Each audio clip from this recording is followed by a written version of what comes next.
Feathered footsteps brushed along the wooden stairs. Eve. Eve had access to the whole house.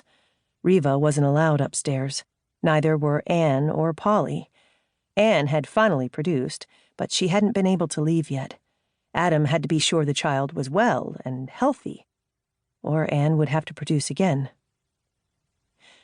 "Riva," Eve whispered and set a tray of soup, crackers, and tea on the edge of her bed.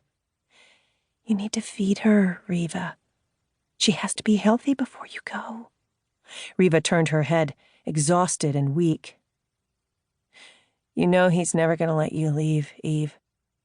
You're his favorite." Eve, only a year or two older than Riva, sighed. "I don't mind. He's good to me. If you wouldn't fight him, he'd be good to you, too."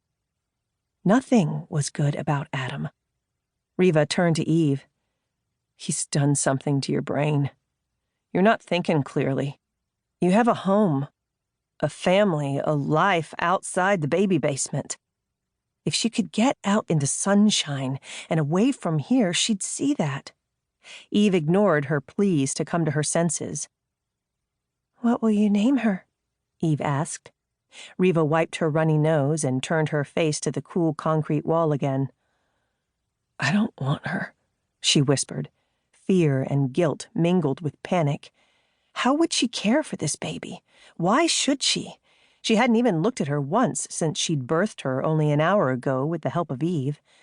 Eve huffed and carefully lifted the swaddled babe in her arms, but she continued to bleat. Riva covered her ears to avoid the urge to take the baby. Deep within, a sense of duty to the child swelled, told her she was a part of her. She needed to be protected and loved and fed. "You are a pretty little girl, aren't you?" Eve stroked her cheek. "I hope my baby is as lovely as yours." Eve had been here longest, at least since Riva had arrived, and yet she hadn't produced. Why would Adam care so much about a girl who couldn't produce quickly? "Anne's little boy is precious. They leave tomorrow, Adam told me." Freedom. But was there freedom after this? Would he come for the children at some point?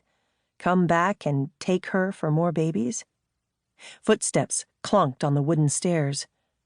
Adam. "What's going on down here?" he asked as the baby continued to wail. His voice was quiet and tender. She'd never heard him raise it, but there was no need. The evil that pulsed in his eyes kept them under control, kept them quiet. "Riva was about to feed baby girl. She's strong. Over 7 pounds. Eve beamed as if she had been the one who'd endured hours of labor and pain with nothing to dull it. She forced the crying infant into Riva's arms, but she felt nothing until she finally looked upon her face. It was a beautiful face. Heart-shaped lips and a button nose. Another wave of maternal instinct crashed over her, stronger, greater. But no matter what she tried, the baby fussed and screeched, as if she knew she'd been in prison too, felt the hopelessness and pain, the shame. Riva ran her hands along her thick, dark cap of hair, and a glimpse of promise rushed through her. Tears sprang to her eyes, but not of desperation and helplessness. Tears of new life, new hope. This was the one good thing from the nightmare she'd been living. Baby was hers, needed her, depended on her. She would keep her safe, feed her and make sure she was healthy so they could flee this place, go somewhere far away. "Hush now," she cooed and snuggled the baby to her breast.